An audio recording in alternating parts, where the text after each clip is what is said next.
계속해서 읽어볼게요. 56페이지 맞죠? 약간은 우스운 이야기지만 좋고 싫은 것이 많은 우리로서는 한 번쯤 되새겨 본직한 이야기이다. 다시 주제로 돌아가 가족을 위한 기도에 대해 조금 더 구체화시켜보자. 예를 들어 나의 가족이 아이들의 할아버지, 할머니, 아버지와 큰아들, 작은아들, 딸로 구성되어 있고 어머니, 나가 기도를 한다고 하자.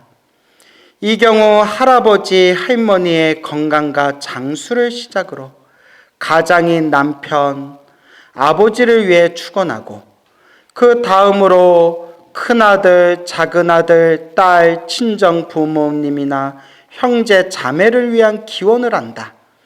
그리고 마지막에는 당사자인 나에 대한 기원을 하면 된다. 기원문은 발언문이라고 하죠. 발언문, 축원문은 사람의 형편에 따라 적절히 정하되 한 사람에 대하여 108번 관세음보살과 3번의 축원을 잊어서는 안 된다. 반드시 그 가족의 얼굴을 떠올리면서 간절히 관세음보살을 외운 다음 잘되게 해주십시오, 잘되게 해주십시오, 잘되게 해주십시오 이렇게 3번 정도 기원을 하면 된다. 지장기도 하시는 분들은 누구 부르면 돼요? 지장보살 부르면 되겠죠. 만약 가족 구성원 중 특별한 처지에 있는 사람이 있다면 그를 위해서는 더 많이 기원해 줘야 된다. 예를 들어 작은 아들이 큰 시험을 앞두고 있다면 그 아들을 위해서는 108연부를 3차례 정도 하고 꼭 시험에 붙게 해주십시오 하면서 기원하는 것이 좋다. 내가 기도를 해서 우리 가족 모두가 잘 된다면 얼마나 보람있고 가치 있는 일이겠는가. 사실 우리가 절에 다녀서 기도하는 게 다 가족 잘 되게 해달라고 기도하잖아요. 그죠? 다 나 잘 되게 해주세요. 우리 가족 잘 되게 해주세요. 그런 마음으로 기도하잖아요. 그래서 제가 늘 불자님들께 당부드리는 게 기도할 때 나를 위해서 기도하고 가족을 위해서 기도하더라도 마지막에는 반드시 무엇으로 마무리해라? 그렇죠. 사홍서원으로 마무리해라. 제가 꼭 당부드리죠. 아주 중요한 거예요. 기도의 마지막 마무리는 사홍서원. 사홍서원 다 외워요? 못 외워요? 외워요? 모르면서 알아요 이런 거 아니죠? 예, 사홍서원을 시켜봐요. 누구예요 지금? 누가 자꾸 그것도 시켜보라 그래요. 자, 그래서 이 사홍서원을 한 문장으로 만들면 뭐라고 한다고 했어요? 모든 중생 다 함께 성불하여 지이다. 원공법계 제중생 자타일시 성불도. 그래서 저도 기도할 때 항상 연불하고 기도할 때 마지막에 항상 빠뜨리지 않고 항상 하는 게 일체 모든 중생이 괴로움에서 벗어나기래, 모든 중생이 다 행복하기래, 일체 중생 다 함께 모하여지이다 성불하여지이다. 저도 이거는 항상 기도의 마지막에는 꼭 마무리를 하거든요. 부처님이 그렇게 하라고 했어요. 경전에 보면 모든 중생의 성불을 위해서 항상 발언해라. 이걸 3글자로 무슨 심이라고 부른다고 했죠? 보리심. 보리심. 알겠죠? 그래서 제가 늘 여러분들한테 강조 드리잖아요. 불자는 쌀밥 대신 무슨 밥을 먹어라? 보리밥을 먹어라. 차를 마셔도 무슨 차를 마셔라? 보리차를 마셔라. 술을 마셔도 무슨 술을 마셔라? 보리맥주 먹어라. 제가 늘 말씀드리잖아요. 그렇죠? 개를 키워도 이름을 뭐라고 줘라? 보리야. 아, 이거 너무 무리쓴 것 같은데. 예, 그래요. 넘어갑시다. 너무 깊이 들어가지 맙시다. 자, 이렇게 마지막에 가족을 위해서 기도하되 마지막에는 꼭 사홍선이나 일체 중생의 성불을 꼭 마지막 마무리로 기도해라. 늘 말씀드리죠. 그리고 이와 같은 기도를 할 때 꼭 권하고 싶은 것은 한 번에 108연부를 더하여 중생을 위해 축원하는 것이다. 이건 그냥 일타스님 방법이에요. 일타스님 방법인데 좋은 방법이에요. 모든 중생이 행복하게 해주십시오. 모든 중생이 행복하게 해주십시오. 모든 중생이 행복하게 해주십시오. 그래서 해인사의 성철 큰 스님이라고 계셨죠? 원래 우리나라가 삼천배 기도가 그렇게 불자들한테 널리 알려진 기도법이 아니었어요. 기껏 딱 정해놓고 절한다라는 개념이 없었어요. 관세음보살 연불 하면서 절하고, 지장보살 연불 하면서 절하고, 대신 연불을 많이 하거나 신묘장구 대달한 일을 많이 하거나. 그런데 성철 스님 이후로 삼천배 문화가 생기게 되었어요. 삼천배. 그래서 어떤 사람이 성철 스님께 이렇게 여쭤봤대요. 절을 할 때 어떤 마음으로 절해야 됩니까? 그럴 때마다 성철 스님이 늘 하시던 말씀이 모든 중생이 행복하게 해주십시오 라고 마음에 새기면서 절해라. 모든 중생을 위해서 절을 올려라 라는 말씀을 하셨습니다. 참 좋은 말씀이죠. 근데 불자들도 희한해요. 법당에서 절할 때는 모든 중생이 행복하게 해주세요 라고 절해놓고 법당 밖에 나가면 어떻게 돼요? 요년저년 이년저년 예? 그러면서 막 싸워요. 희한해요. 중생들 진짜 희한해요. 옛날에 이해가 안 되는데 이제는 그냥 그러려니 해요. 그러니까 이 중생계예요. 모든 중생이 일체 중생의 행복을 위해서 살아간다면 여기가 사바세계겠어요? 극락세계죠. 그래서 그러려니, 그러니까 중생이다. 그러려니 하는 겁니다. 알겠죠? 예, 자꾸 닦는 수밖에 없죠. 근데 참 불자님들 중에서도 이기적인 사람들 많아요. 이기적이고 생각이 꽉 막혀 있고 남 욕하기 좋아하는 사람도 많아요. 그러면서 자기가 불자래요. 그 스님들 댓글 같은 데 보면 저는 아예 댓글을 안 보는데 저는 항상 좋은 댓글이 많아요. 근데 간간히 좀 나쁜 댓글도 있어서 그냥 기분 상해서 아예 안 봐요. 기분 상하는 걸 일부러 볼 필요 없잖아요. 예. 그런데 정말 스님들한테 입에 담을 수도 없는 악플 다는 사람들이 있는데 불자들 중에서도 그런 불자들이 있어요. 다른 스님, 내가 모시는 스님은 항상 좋은 댓글 달고 딴 스님들한테는 막 악플 다는 불자들이 있다니까요. 요새는 댓글 그거 눌러보면 어디 다른 데다 댓글 단 거 보잖아요. 막 소름이 끼치더라고요. 절에 다니는 불자인데 어떻게 다른 스님들한테 이렇게 입에 담을 수 없는 글들을 막 적을까. 근데 이젠 옛날엔 이해가 안 됐는데 이제는 뭐 한다? 그러려니 해요. 그러니까 중생이다. 그렇죠, 여러분? 예, 그분들도 언젠가는 부처가 되겠죠. 어느 세월에. 예.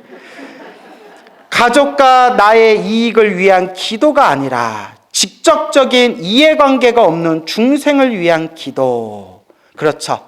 나를 위한 기도, 가족을 위한 기도는 1단계 기도라면 중생을 향한 기도로 나아갈 때 최상의 기도로 발전할 수가 있는 거예요. 근데 우리 대부분의 불자님들은 30년, 40년, 50년 절에 다녀도 누구만 잘 되게 해주세요?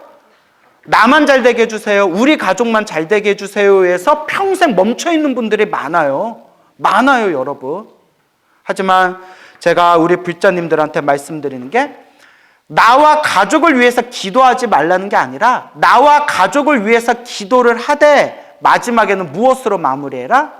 사옹서원 혹은 모든 중생이 행복하게 해주세요. 모든 중생 성불하게 해주세요. 라는 그런 마음으로 꼭 기도의 마무리를 하세요. 라고 꼭 당부드리는 겁니다. 누구 복으로 돌아온다? 다 자기 복으로 돌아온다. 알겠죠? 자, 이것이 세상을 밝히고 아름답게 만든다. 이것이 나의 불성을 깨어나게 만든다. 남을 이롭게 하는 한마디의 축원이 나를 참된 보살의 지위로 끌어올리는 것이다. 보살, 산스크리트어로 보디사트바, 한자로는 보리살타, 줄여서 보살. 위로는 완전한 깨달음을 얻고 아래로는 모든 중생을 제도하겠다라는 보리심, 무슨 심? 보리심을 갖춘 거룩한 수행자를 남자와 여자를 구분하지 않고 뭐라고 부른다? 보살이라고 부르게 된다. 아시겠죠? 꼭 중생축원의 기도를 곁들이기 바란다. 우리가 일체중생을 위해서 기도합시다. 맞습니까? 자, 이제 58페이지로 넘어와 볼까요? 108배 기도라고 돼 있죠? 자, 또 우리가 염불이라는 기도법도 있고 사경도 있고 주력도 있고 또 이 절수행법도 있고 수많은 기도법이 있어요. 근데 늘 여러분들 귀가 따갑도록 드리는 말씀이지만 자기한테 맞는 걸 발견하시면 돼요.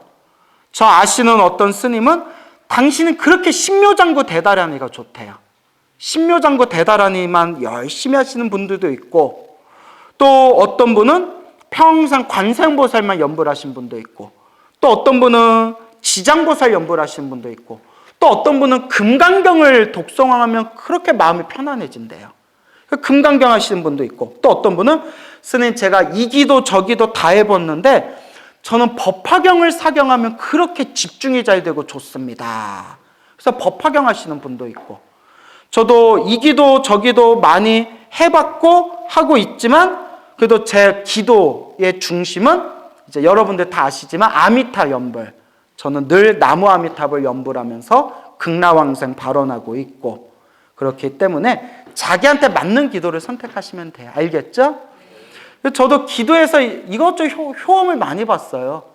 관세음보살 정근하다가 큰 체험을 한 적도 있고 그리고 제가 법화경 서품을 다 외운 적이 있어요. 법화경. 묘법연화경 서품 있죠. 원래 묘법연화경을 제가 통째로 다 외우는 게 목표였어요. 통째로. 외우겠더라고요. 계산해 보니까. 몇 년 해보면 여러분들 눈치챘죠? 제가 그렇게 기억력이 떨어지는 사람은 아니잖아요. 그런데 기도에만 집중하면 외우겠는데 언제 깨졌냐면 막 법문하러 다니면서 법문하고 강의하고 그러다 보니까 법화경이 이렇게 외울 시간이 점점 줄어들더라고요. 그래서 제가 서품까지는 다 외웠는데 지금 이제 또 다 잊어먹었어요. 근데 이제 제가 법화경 서품을 외우면서 절을 열심히 한 적이 있었어요. 서품을 한 글자 한 글자 되뇌면서 외우니까 1시간 정도 걸리더라고요. 천천히 외우니까. 여시아문 하사오니 일시의 불이 하면서 쭉 외우면서 절을 할 때 그때 법화경 독송하면서 절을 할 때 그때도 큰 가피가 있었던 것 같고 특히 반야심경 했을 때 가피를 크게 받은 것 같아요. 반야심경. 또 절하면서 한글로 반야심경을 한글로 한 글자 한 글자 뜻을 음미하면서 막 1시간씩 2시간 가까이 절했던 적이 있었거든요. 그때도 제가 엄청 큰 가피를 받은 것 같아요. 그러니까 제가 드리고 싶은 말은 어떤 기도를 하든 간절하게 하면 그 힘이 있는 것 같아요. 그리고 또 예전에 포교당 얘기했었죠. 그때는 제가 몇 번 말씀드렸지만 2가지 기도에 집중했어요. 아미타 연불이랑 금강경 독송.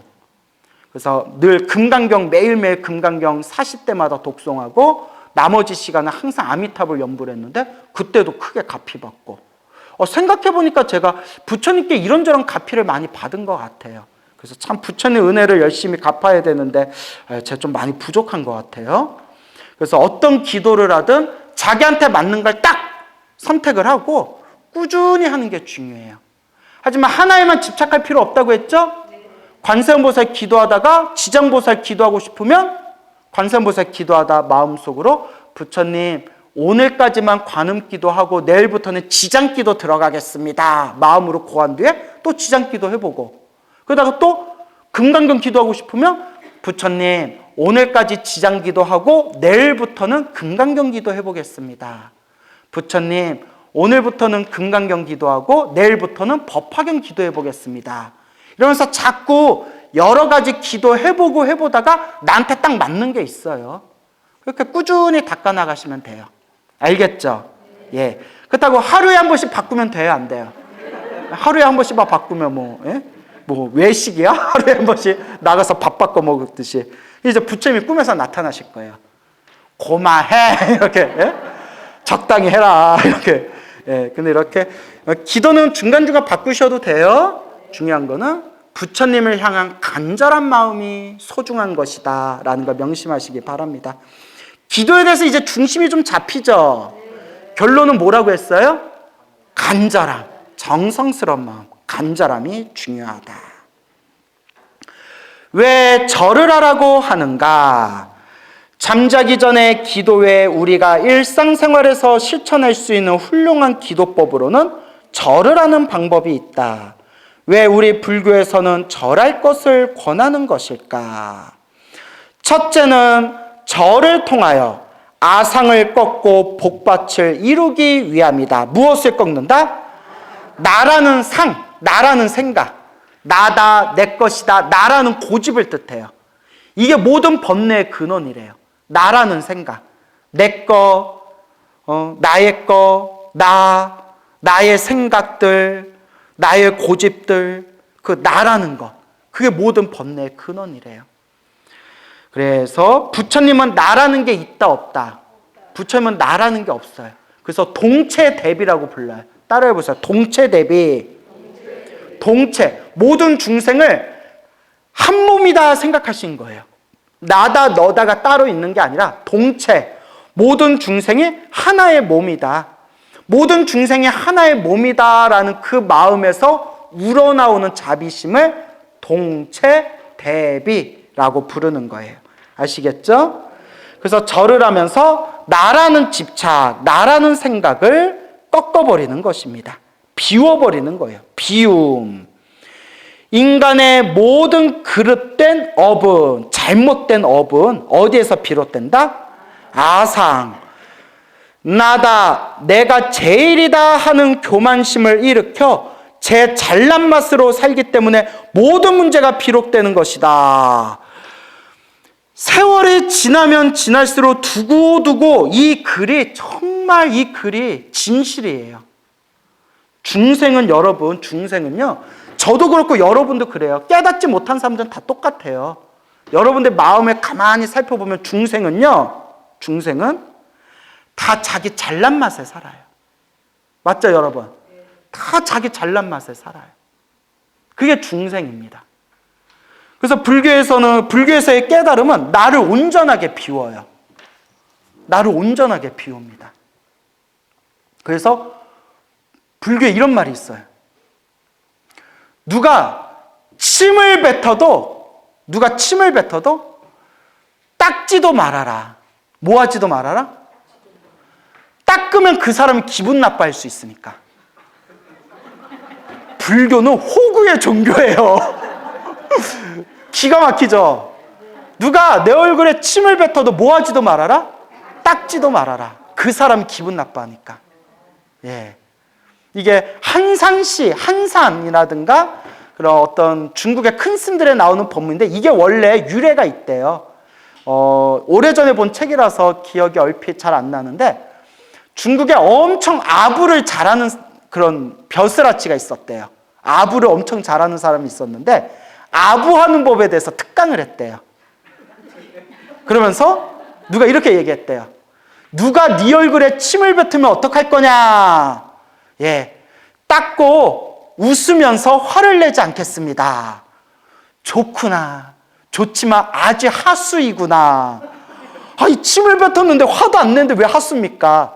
닦지 말아라. 닦으면 그 사람이 기분 나빠할 거 아니냐. 닦지 말고 웃어라 라는 유래가 있어요. 그래서 그거 보고 사회생활은 이렇게 해야 되는구나. 사회생활은 이렇게 해야 되는데 저 실패했어요. 예. 왜냐하면 표정 관리가 안 돼요. 제가 표정 관리가 안 돼요. 표정 관리가 조금만 잘 됐으면 저도 중앙에 진출할 수 있었는데 표정 관리가 안 돼가지고 자, 웃자고 한 말이에요. 자, 웃자고 한 말이고.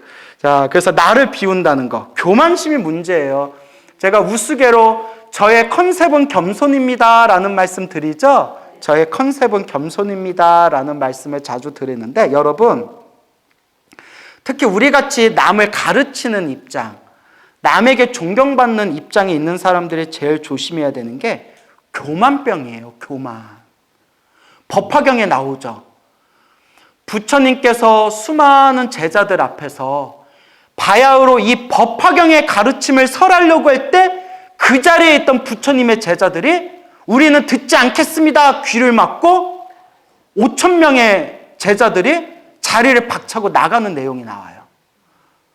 부처님의 제자들이고 그 자리에는 아라함들도 있었는데 저희는 부처님의 법문 듣지 않겠습니다라고 5천 명이 자리를 박차고 부처님의 법문, 대승법문, 법화경을 듣지 않겠다고 밖으로 뛰쳐나가는 내용이 나와요. 이게 무슨 병이다? 교만병. 이걸 불교에서는 증상만이라고 해요. 증상만. 무슨 만?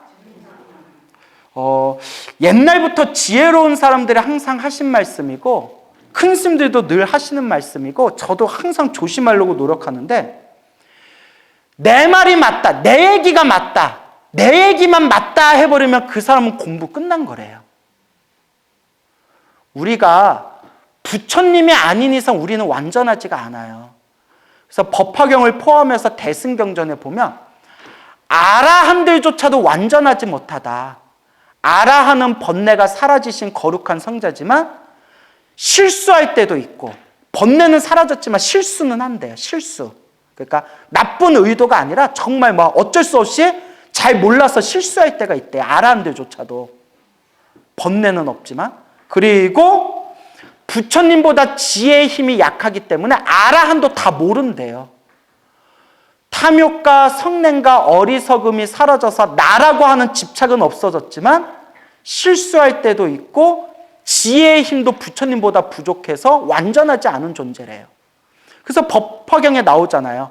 아라한의 경지를 최고로 여기지 말아라.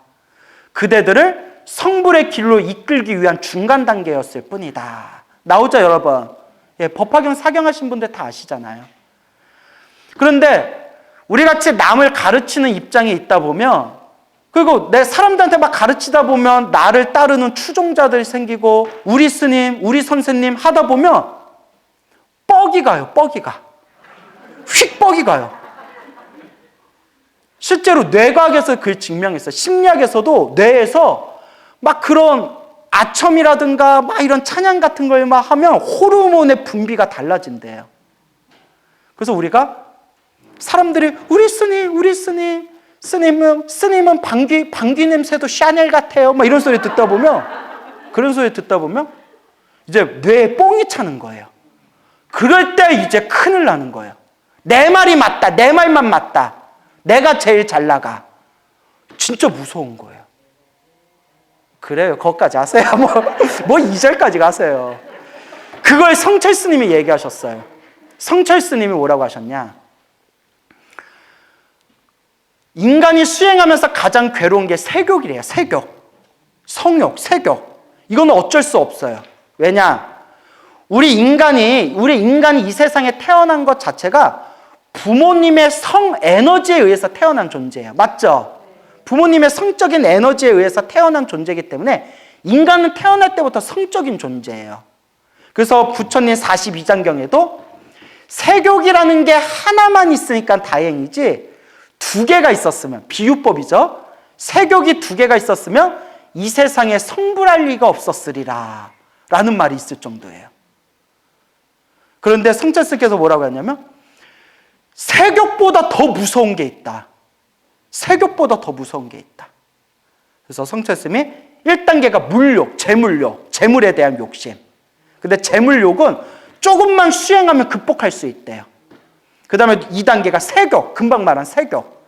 세욕은 극복하기가 정말 어렵지만 정말 열심히 노력하면 세욕도 극복할 수가 있대요. 마지막 3단계 제일 끊기 어려운 병이 무슨 병이냐? 도인병. 나는 도인이다 라는 도인병. 이건 끊기가 정말 어렵대요. 그래서 우리 불교계에서도 이 세상의 수많은 종교인들 중에서도 역사적으로 가짜 도인들이 많았어요. 무슨 도인? 가짜 도인. 그리고 제가 다 풀 수는 없지만 가짜의 도인들한테 거의 다 속고 있어요. 근데 제가 누가 가짜 도인이다 또 말할 수도 없어요. 그런 것도 함부로 말해도 안 되지만 그렇게 말하다 보면 또 내가 최고다, 내 말만 믿어라, 또 이런 함정에 빠질 수가 있거든요. 그래서 제가 늘 드리는 얘기가 사람에 의지하지 말고 누구에 의지해라? 부처님 말씀에 의지해라. 저는 다 가르쳐 드렸어요. 그런데 안 따라오는 사람들은 안 따라와요. 아니, 부처님 말씀에 의지해라. 이게 틀린 말이에요, 아니에요? 그런데도 중생들은 부처님 말씀보다는 사람 말에 자꾸 의지해요. 왜 그럴까요? 여러분들도 사실 부처님 경전 공부만 하면 되는데 제 강의 듣고 제 법문 들으러 여기 모이잖아요. 왜 그럴까요? 더 재밌거든. 부처님 말씀은 솔직히 재미가 없잖아요. 그죠? 아, 부처님 말씀 참 좋다라고는 느껴지지만 사실 사람 말이 더 재밌잖아요. 하지만 꼭 반드시 명심해야 될 건 우리의 근본은 무엇으로 가야 된다? 부처님 말씀. 세상에는 가짜 도인들이 너무 많아요. 더 무서운 거는 여러분들이 진짜라고 생각했던 분들 중에서도 가짜가 많아요. 저는 스님이라서 알잖아요. 저는 절에서 어른들께 직접 보고 듣고 알게 된 엄청난 고급 기밀들이 있잖아요. 이 세상은 정말 무서운 세상이에요. 진짜가 가짜처럼 돼버리고 가짜가 진짜처럼 돼버려요. 그래서 제가 얻은 결론이 믿을 건 뭐밖에 없다? 부처님 말씀. 그래서 부처님이 너무 위대하세요. 2600년 전에 부처님이 세상을 막 떠나시기 직전에 아난스님께서 부처님께 여쭈어봐요. 부처님이 세상을 떠나시면 우리는 누구를 의지하면 되오리까? 그럼 제 머릿속에서 지혜제일 사리불. 근데 지혜제일 사리불은 부처님보다 먼저 세상을 떠나셨어요. 그럼 떠오르는 게 마하가섭스님, 가섭존자라든가 수많은 부처님의 10대 제자들 있잖아요. 팔이 안으로 굽는다고 부처님의 아들 라울라? 이렇게 여러 가지 생각이 들 수 있잖아요. 근데 부처님이 뭐라고 하셨냐? 이게 여러 번 보니까 마음이 희석되는데 처음 봤을 때는 그 충격이 컸어요. 뭐라고 하시냐? 사람에 의지하지 말아라. 나조차도, 부처인 나조차도 너희들의 스승이라고 생각한 적이 없는데 내가 떠나고 난 뒤에 누구를 의지하겠는가? 사람에 의지하지 말아라. 오직 무엇에 의지해라? 법과 율에 의지해라. 가르침에 의지해라. 라는 말씀을 남기셨어요. 너무 멋있죠? 얼마나 부처님이 멋있어요. 하지만 부처님의 이렇게 소중하고 이렇게 멋있는 가르침을 우리는 100분의 1, 1000분의 1, 만분의 1도 제대로 우리는 소화를 못하고 있어요. 왜냐? 무엇이 두껍다? 업장이 두껍다. 그러니까 가짜 도인에 속지 마시고, 그래서 제가 늘 하는 얘기 있잖아요. 참 이거 조심스러운 얘기인데, 내가 깨달았다 하는 사람 치고 나 깨달은 사람 봤다 못 봤다. 이거 진짜 무서운 얘기예요. 사실 내가 이런 얘기 함부로 해도 안 되거든요. 내가 내 입으로 깨달았다 하는 사람 중에 깨달은 사람 전 못 봤어요. 제 얘기가 아니라 또 누구 하는 어른 스님들께서 다 하시는 말씀이에요. 내가 깨달았다, 깨달음이 이렇다. 근데 난 또 이해가 안 되는 게 자기가 못 깨달았는데 자꾸 깨달음이 이런 거다라고 자꾸 가르치는 사람들 보면 난 고개가 갸웃거려져요. 자기가 못 깨달았다는데 어떻게 깨달음에 대해서 이렇게 자신만만하게 얘기할 수 있지? 본인이 못 깨달았는데. 그리고 자기가 깨달았다라는 사람 뒷조사하면 다 나와요. 먼지 털면 다 나와요. 늘 말씀드리지만 탐욕과 성냄과 어리석음이 있으면 진정한 깨달음이 아니에요. 이것도 제 얘기가 아니에요. 누구 말씀이에요? 부처님 말씀. 근데 어떤 분이 있었는데 술 먹고 막 탐욕스럽고 막 탁하고 막 저질스럽게 놀면서 사람들 앞에서 나는 견성했다, 나는 깨달았다, 나는 마음을 깨닫다, 이런 사람들이 많아요. 그런 얘기 들으면 저 구업을 어찌할까? 저 구업을 어찌할까? 이게 바로 교만병이에요. 내 말만 맞아 해버리면 그 사람은 공부가 끝난 거다라는 어른들 말씀이 저도 나이가 들수록 자꾸 들더라고요.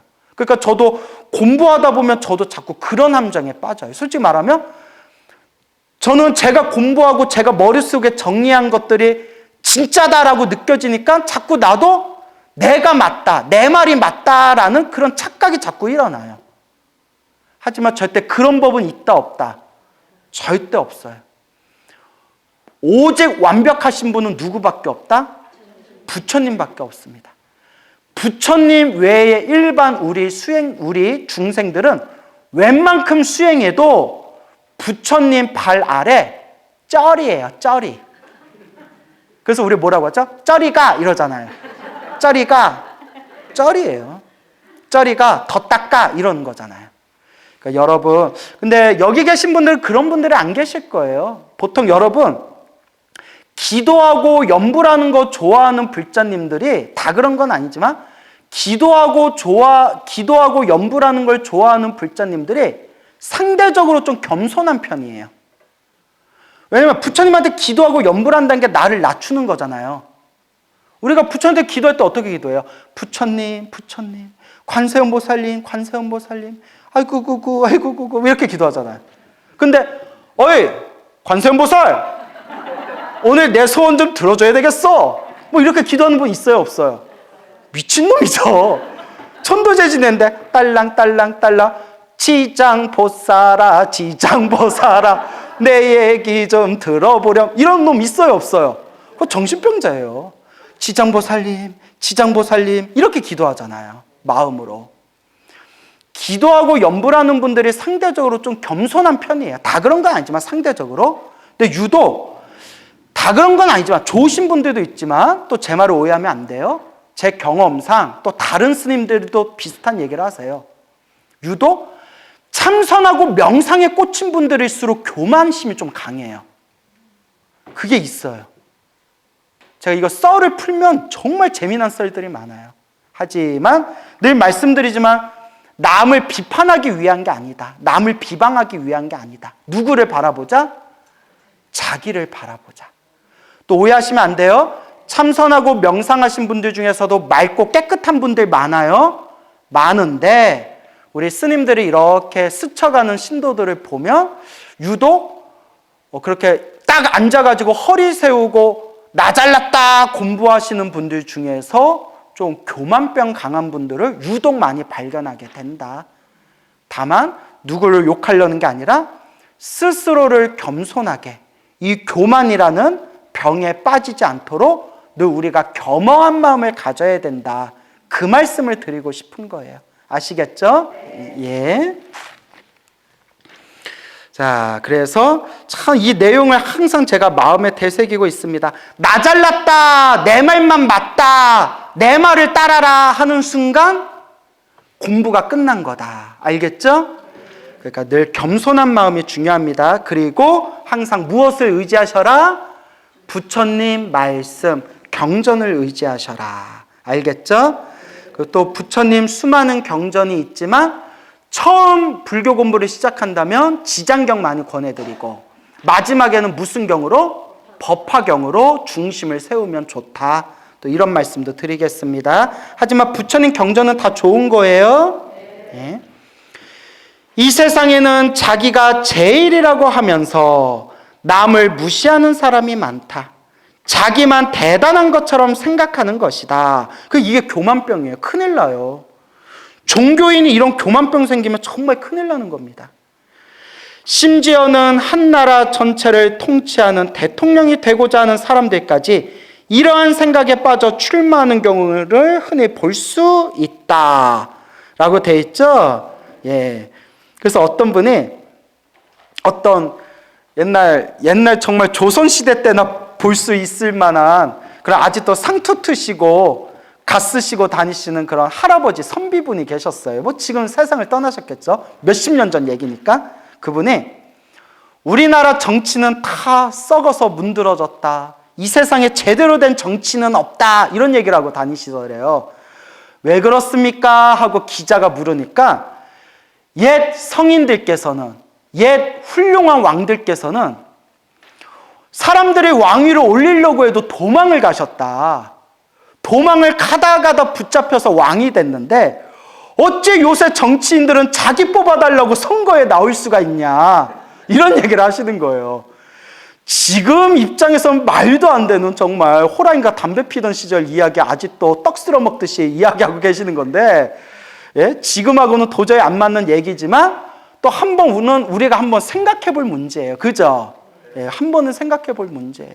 저마다 내가 정치인이 되면 정말 제가 서민들을 위해서 일하겠습니다 라고 해놓고 언행일치가 안 되는 경우가 많잖아요. 그래서 동국대학교 교수님으로 평생 계시다가 정년퇴임하셨던 어느 노 교수님께서 이런 말씀을 하셨어요. 이것도 여러분 저한테 하는 얘기예요. 이것만큼은 저한테 하는 얘기예요. 당신이 교수로 있으면서 수많은 사람들을 만났는데 유독 겉과 속이 다른 두 부류가 있더래요. 양대산맥이죠. 겉과 속이 다른 두 부류. 정치인과 종교인이래요.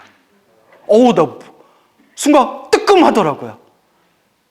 정치인하고 종교인들이 유독 자기가 만나본 수많은 사람들 중에서 겉과 속이 제일 다르더라. 근데 여러분, 세상에서 제일 바르게 살아야 할 사람들이 바로 누구예요? 정치인하고 종교인이잖아요. 정치인들은 당연히 언행일치가 되고 사람들을 위해서 봉사하는 자리고, 종교인은 뭐 당연히 성스러운 어떤 그런 자리잖아요. 근데 그 노 교수님이 인터뷰할 때 그 내용을 보면서 제가 굉장히 부끄러웠어요. 오죽하면 이런 얘기를 하실까? 예. 어때요? 이렇게 얘기하니까 겸손해 보여요? 예. 내 컨셉이거든요. 예, 그래요. 하여튼 교만병에 빠지면 안 돼요.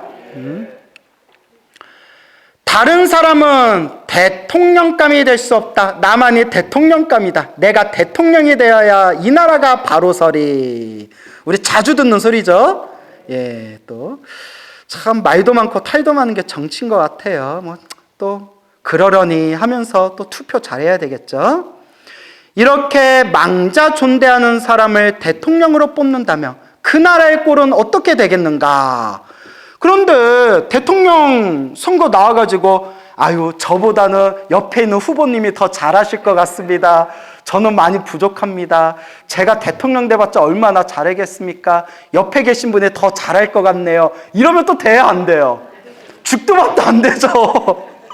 예, 그러니까 이것도 또 말이 안 돼. 이 시대는 말이 안 되는 말이에요. 실로 우리 주위에는 자신을 높이고 제 잘난 체 하는 사람들이 많이 있지만 그 나를 자세히 들여다보면 허망하기 짝이 없는 것이다. 아무리 잘난 체 해봤자 그 속을 들여다보면 텅 비어 있더라. 허망한 것들을 가득하더라. 그래서 심리학에 이런 내용이 나와요. 유도, 그러니까 여러분 아예 잘난 체를 하지 말라는 게 아니라 자기 PR도 해야죠. 저는 이런 거는 잘합니다. 이런 건 자신 있습니다. 이런 거 이제 자존감이라고 하고요. 자존감. 자기를 소중하게 여기는 마음.